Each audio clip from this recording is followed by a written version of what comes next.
A lot of people say something is like hell, but let me tell you, they're way off. Hell isn't running out of coffee or getting ghosted on Tinder. It's more like being stuck in an eternal group chat with everyone you've ever blocked. It's a place that chews you up, spits you out, and then demands you fill out a satisfaction survey. With no pens in sight. First off, hell isn't just fire and brimstone. It's fire and brimstone with attitude. When I first landed there, long story, involves bad decisions and worse driving, I was hopeful. I prayed, thinking maybe I'd get some divine tech support. But hope? Oh, that's just hell's favorite appetizer. It burns away faster than free pizza at an office party.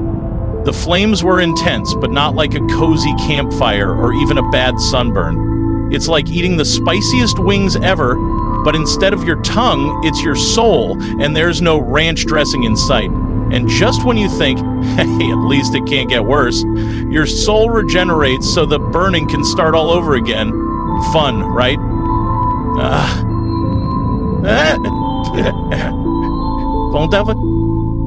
I like the foam. The phone, you picture like old people, like, but the worst part isn't the burning. No, the worst part is what you become willing to do to make it stop.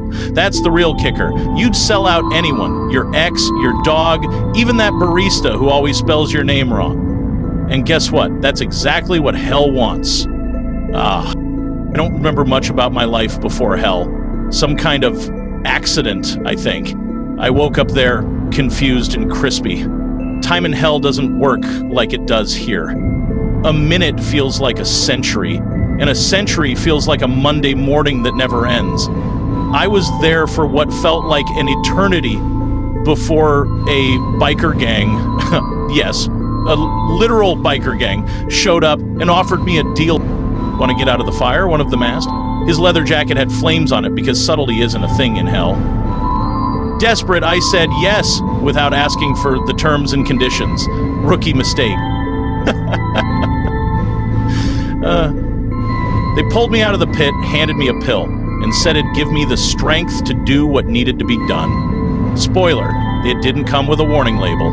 Next thing I knew, I was riding shotgun on a motorcycle made of bones, flesh, and something that smelled suspiciously like burnt popcorn. The bike growled, literally, like it was hungry. I named it Karen. It felt fitting. Our job?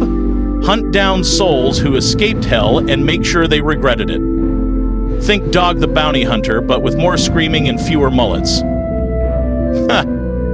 The gang was intense. There were 4 of them, 3 men and 1 woman, all decked out in leather and spikes, like they'd raided a Hot Topic during a clearance sale.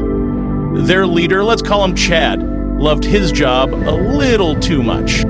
The first target was a guy who'd done unspeakable things. You get to watch and learn, Chad said, cracking his knuckles for dramatic effect. What followed was, well, let's just say it made horror movies look like bedtime stories. The tools they used weren't from any hardware store I know, unless Home Depot has a secret aisle for soul-ripping devices. When it was my turn, I froze. The target was a woman who begged for forgiveness, tears streaming down her face. My hands shook, but the gang didn't care. Do it or you're back in the pit, they snarled. So, I did it. I don't remember the details. I think my brain filed it under trauma, do not open. But the guilt hit me like a truckload of bricks. Turns out having a conscience in hell is like bringing a salad to a barbecue. No one appreciates it. We kept this up for what felt like decades. Every time I protested, Chad and his crew would laugh like I'd told a bad dad joke. This is hell, buddy. What did you expect, a union break? They'd sneer. My humanity started creeping back, though. Memories of my life, my family, even my dog Sparky. And with it came a question. If we were punishing evil, why were we enjoying it so much? That's when I realized Chad and his gang weren't just punishing souls. They were becoming worse than the people we hunted. One day I snapped. I can't do this anymore, I said. The gang stared at me like I'd just insulted their mothers. You think you're better than us? Chad growled. "You're just like us, maybe worse. At least we're honest about what we are." They dragged me back to the pit, tied to the back of Karen. The ride was excruciating, every bump and jolt feeling like a new layer of pain. When we reached the pit, they threw me in without ceremony. I braced for the flames, but something unexpected happened. A bright white light appeared, cutting through the darkness like a spotlight at a bad talent show. The light was warm, forgiving, and completely out of place. I felt love, pure, overwhelming, Grandma's hugs on Christmas love. Next thing I knew, I woke up in a hospital bed, gasping for air. The nurse screamed.